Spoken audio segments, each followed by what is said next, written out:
more than one company now pays a huge amount of money in return for live Premier League fixtures. It's a pact that's been signed by the Premier League clubs with 2 television companies now, and in return for money that other European clubs would love to get their hands on, they have to play when television wants them to play. Exactly, and Manchester United are a team, and they always have been, that people want to watch.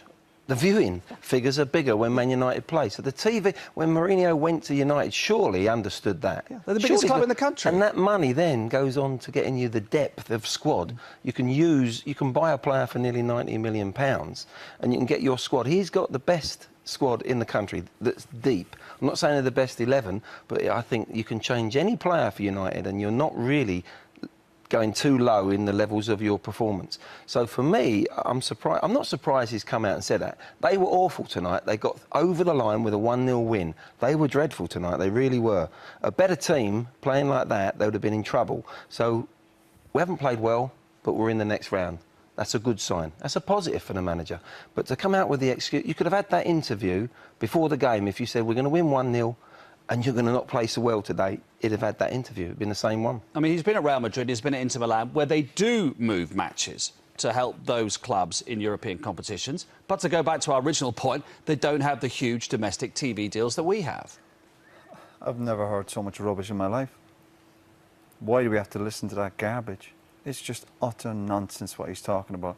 He's manager of Manchester United, one of the biggest clubs on the planet. The squad, he's got the players, and he keeps moaning about fixtures and fatigue.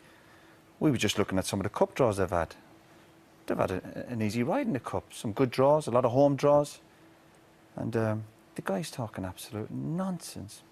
I've never heard so much rubbish in my life. Is it...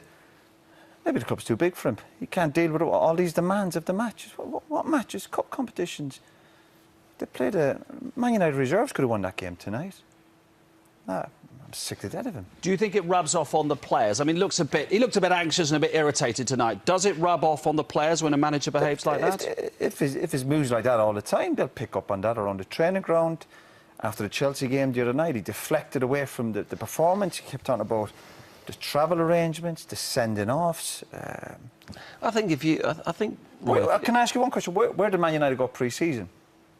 Where did they play? They wanted to get it... Well, they and Man City wanted to play in Beijing. Yeah, and he's worried about fatigue and for the players. Well, don't go to these...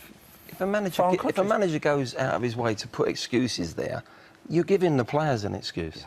If they play poorly, they come back, they've got all the excuses. He can't have it both ways. For me, it's as I said, that interview could have been done before the game. He knew what he was doing with the banana that we're going to see in a minute.